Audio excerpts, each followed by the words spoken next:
The haunted mirror. The antique mirror was a steal at the flea market. Its ornate frame, tarnished with age, hinted at a rich history, and its dark reflective surface seemed to hold secrets untold. I hung it in my living room, admiring the way it added an air of mystery to the space. As the days passed, I started noticing strange occurrences. Objects would move inexplicably, shadows would dance in the periphery of my vision, and a bone-chilling cold would settle over the room, even on the warmest days. I initially dismissed these events as my imagination, but as they grew more frequent and intense, I couldn't shake the feeling that something was amiss. One night, as I lay in bed, I heard a soft whisper coming from the living room. Curiosity piqued, I crept toward the sound, my heart pounding in my chest. The whisper grew louder as I approached the living room door, and I could make out a single word, repeated over and over. Beware! I froze, my hand hovering over the doorknob. The whispering intensified, morphing into a guttural growl that sent shivers down my spine. I pushed the door open, my eyes widening in horror at the sight before me. The mirror was glowing with an eerie light, its surface swirling like a vortex. A figure emerged from its depths, tall and skeletal, its eyes burning with malevolent intent. It lunged at me, its skeletal fingers reaching for my throat. I screamed and stumbled back, my hand instinctively reaching for the doorknob. I fumbled with the lock, my fingers trembling as the creature's ragged breathing grew closer. Finally, the door swung open, and I tumbled into the hallway, slamming the door shut behind me. I leaned against the door, gasping for breath, my heart pounding in my ears. The growling continued from the other side, but it slowly faded as the creature retreated back into the mirror's depths. I never went near that mirror again. I sold the house soon after, leaving the haunted antique for the next unsuspecting owner. The memory of that night, the chilling whisper, the skeletal figure, and the feeling of its icy breath on my skin continues to haunt me to this day. The cabin in the woods. The old cabin had been in my family for generations, a relic of simpler times nestled deep in the heart of the Adirondack Mountains. It was a place of cherished memories, of childhood summers spent exploring the woods and fishing in the nearby creek. But this visit was different. A sense of foreboding hung heavy in the air, a chilling premonition that something was amiss. The first night I lay awake, listening to the wind howling through the trees, its mournful cry sending shivers down my spine. The old cabin creaked and groaned, its familiar sounds now amplified in the darkness. Then I heard it, a scratching sound, faint at first, then growing louder, as if something was clawing at the wooden walls. I sat up in bed, my heart pounding in my chest. The scratching continued, relentless and insistent. I grabbed my flashlight, its beam cutting through the darkness, revealing nothing but the rough-hewn logs of the cabin walls. The scratching stopped abruptly, leaving me in a silence that was somehow more unsettling than the noise. I tried to dismiss it as an animal, a raccoon or squirrel seeking shelter from the wind. But deep down, a primal fear gnawed at me, whispering that something more sinister was at play. The next day, I ventured out into the woods, hoping to shake off the unease that had settled over me. The familiar trails, once a source of comfort, now seemed menacing, the towering trees casting long, ominous shadows. As I walked, I noticed strange symbols carved into the bark of the trees, cryptic markings that sent a shiver down my spine. I quickened my pace, eager to return to the relative safety of the cabin. But as I neared the clearing, I froze. A figure stood in the doorway, its silhouette dark against the fading light. It was tall and imposing, its form vaguely human but with an unnatural, animalistic quality. I ducked behind a tree, my heart pounding in my ears. The figure stepped out of the cabin, its movements fluid and predatory. It was then that I noticed its head, unmistakably that of a wolf, its eyes glowing with an eerie luminescence in the gathering darkness. I watched in horror as the creature stalked around the clearing, its senses alert, its movements purposeful. It was hunting, and I was the prey. I crept away, my movements slow and deliberate, careful not to make a sound.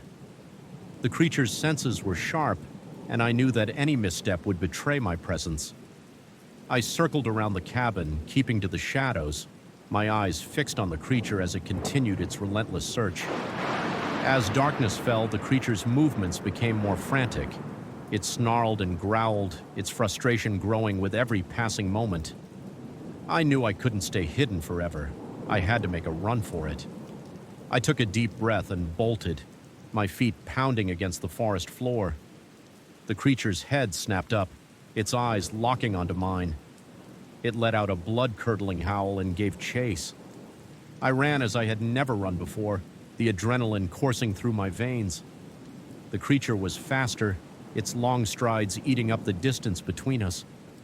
I could hear its ragged breathing behind me, its claws tearing at the undergrowth.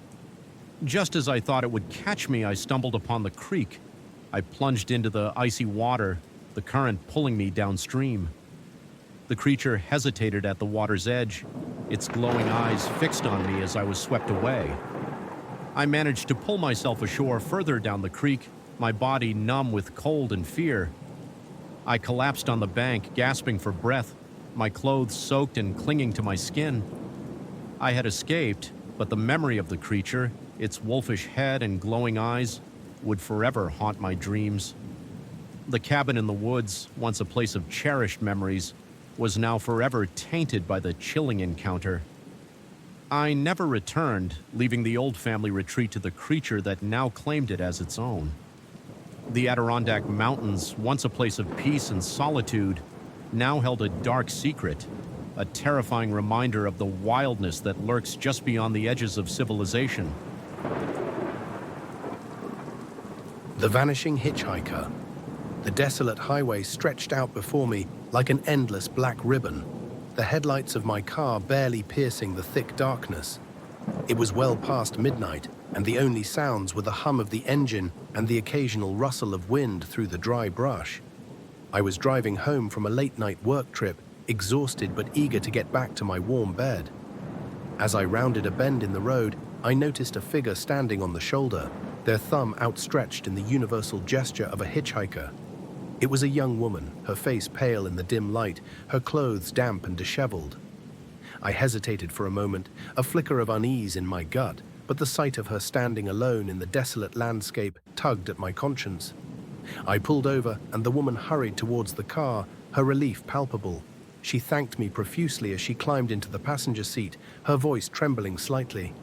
She introduced herself as Sarah, explaining that she had been involved in a car accident a few miles back and had been stranded ever since.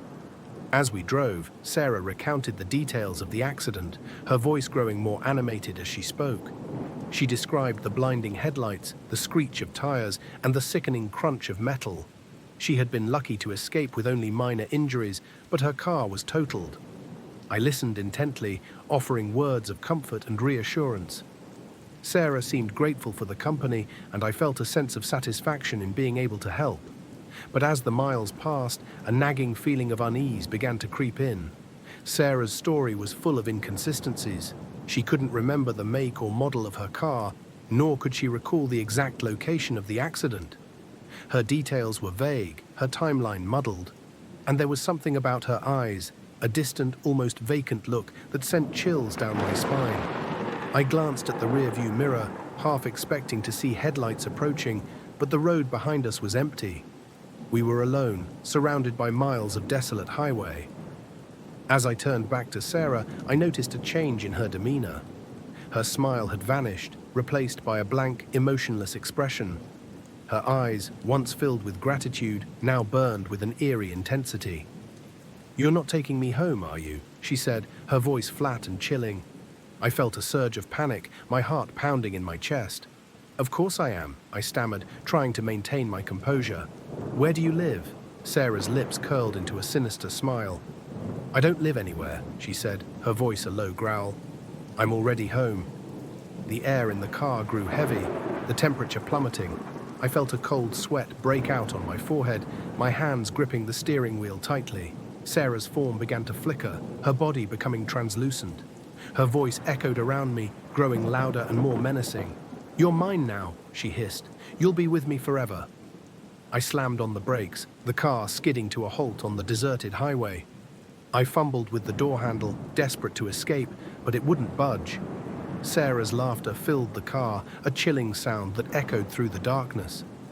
Just as I thought I would be consumed by her spectral presence, a blinding light filled the car.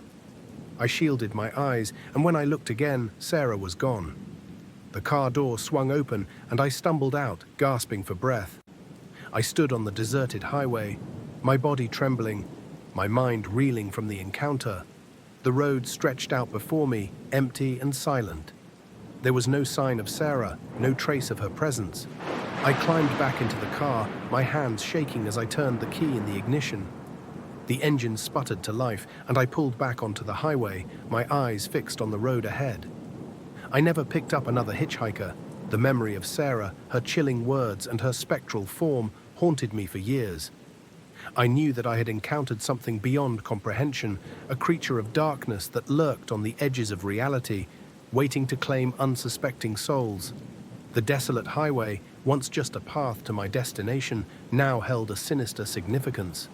It was a reminder of the unseen world that existed alongside our own, a world where the boundaries between the living and the dead were blurred, and where the creatures of our nightmares roamed free. Please like, share, subscribe, and leave a comment. All these things help our channel grow. If you have had a cryptid or paranormal encounter and would like to share your story on our channel, please email us at the email on the screen or in the description. Thank you.